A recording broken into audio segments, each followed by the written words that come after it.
don't get that looped under your foot, you'll get dragged.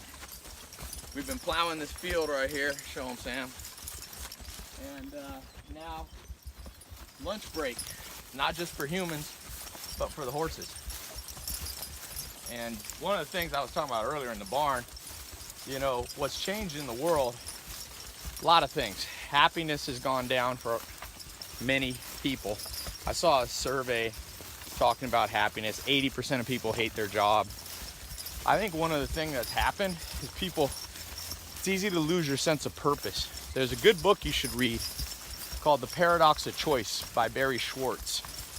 And he talks about, they're ready to go, boy, they're pulling me right up. It talks about how when you have too many choices, you can't make any of them. So what happens is you just are less happy. You're just like continually overanalyzing everything. I see that with people trying to become entrepreneurs. They hate their job, but they don't want to quit because they're like, what do I quit? Do I do this business, this business, this business? And so 100 years ago, when everybody lived, show them the farm all the way around here. Whoa. When everybody lived on a farm, you pretty much did what your parents did. And we look back at that and we think that's bad. And in some ways, I'm sure that made people unhappy. But it's kind of like one step forward, two steps backwards. We got a lot of choice now in the modern world. We live in big cities where you're continually free fertilizer. It's a good thing about horses versus tractors. Tractors pollute, horses fertilize. By the way, I cut my pants. Got caught on one of the horse pieces of equipment. Be careful out here. But what I was gonna say is that, so when people get more choice, you go to a city, any night of the day, there's 50 things to do. There's 50 jobs to choose. There's 50 people to date. There's 50 people to make friends with. People basically go crazy. That's the long and short of it. You should read that book, like I said, Paradox of Choice by Barry Schwartz. Lots of free fertilizer. I'm probably gonna put blueberries, blackberries on this hill. This is a south-facing hill. Maybe apple trees, some late blooming ones. You got to put the late blooming ones on the south face. So one of the things that I do now to get over this paradox of choice is I come and I got this ranch and I just get away from the city.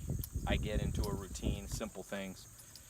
People ask what life's purpose is, and it depends who you ask. A lot of people will say legacy is one common answer, but legacy fades. All flesh is grass, the saying is. The flowers fade. Do you remember who your great-great-great-great-grandfather is? No. And even if you look at your DNA, it gets split in half. So your great-great-great-great-grandchildren are hardly related to you. You might be more related to your neighbor than you are to your great-great-great-great-great-great-great-grandchild.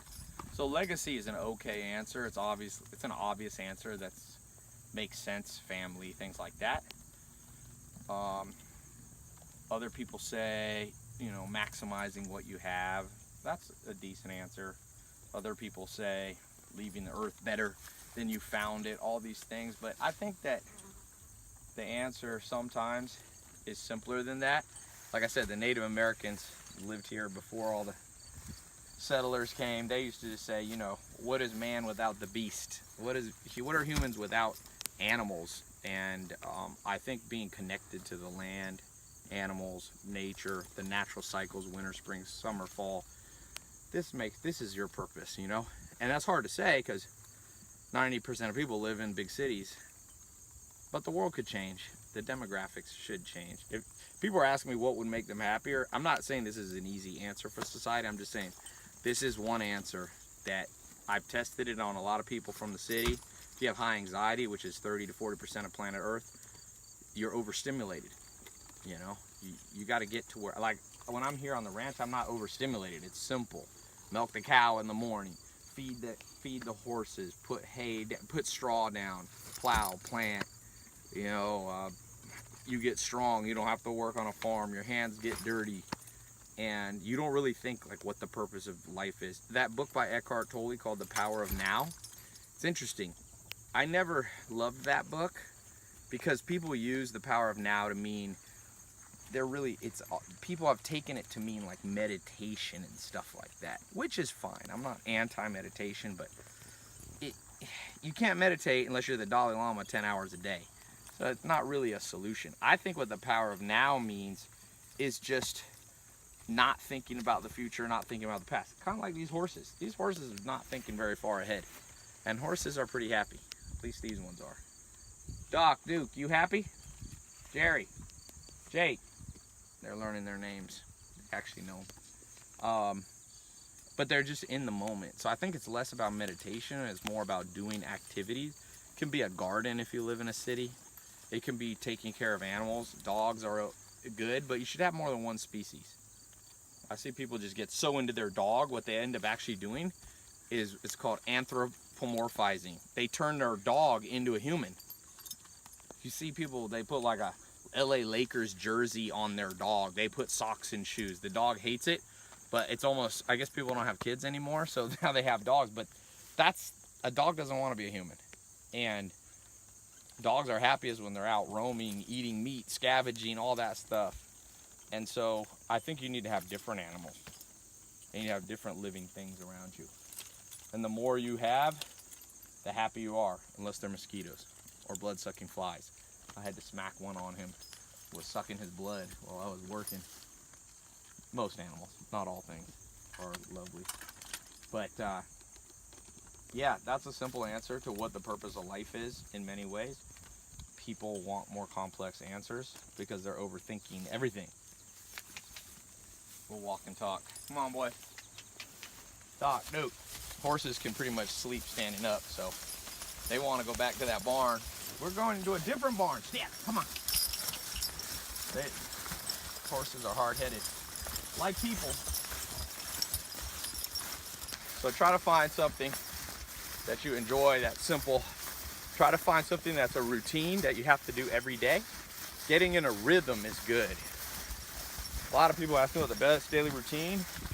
Kind of like a ranch life. You have some chores you do in the morning. Those are kind of repetitive things, but you don't have too much repetitive. Then you get burned out. And then you have some new progress. And you want to be doing things that you're not always thinking about other stuff. If you're always thinking about other stuff, the future, the past, it's not relaxing enough. You need to have a relatively relaxing life. I've been testing my blood once every month or two for almost 5 years. No, sorry, 3 years. And it's crazy cortisol levels of humans. People have them in the 20s and the 30s. You want them, 10. I've got, sometimes when I come to ranch, when I test my blood, they drop to like 9 or 8. Now you don't want it too low, but cortisol is basically a fight or flight stress hormone. And there's a good book, Happiness Hypothesis by Jonathan Haidt. And he talks about doing studies on people. He's a scientist. I think he's at NYU. And he says, if you test people's blood who live in a big city, near like loud honking noises, cars, all that, blood cortisol levels go up. Even if you're meditating, even if you think you're Zen life, it's not as Zen as you think. Come on, boys. These are 4 males. I have female horses, but they're at my other place. So open that gate right here. There's a green one. Let's see if they'll fit in there. Oh, ha, ha. Come on, ha.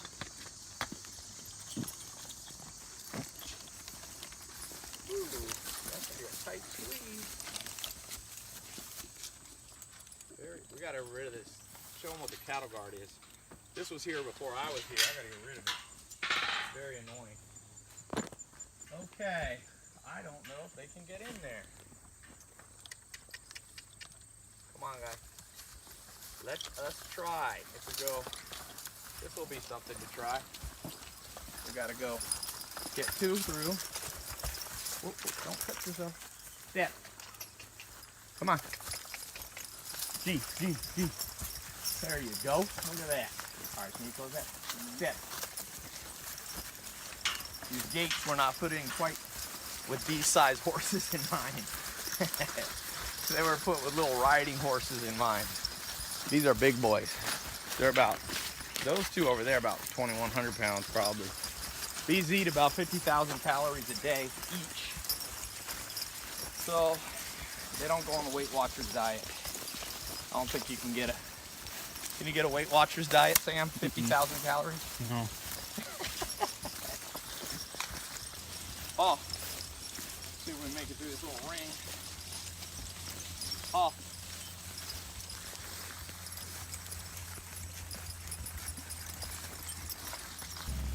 So, find a simple purpose in life, I guess is what I'm trying to say. Don't overcomplicate it. Whoa! Friends, family, be healthy. Keep things simple. Don't get too many weird variables in your life going. If you get a hose, we're gonna run a hose out to that field. You know that KISS, keep it simple, stupid? I have to tell myself that a lot. The simpler your life is, actually, believe it or not, the more money you make too. When I get a business idea and it's too complicated, it never works out.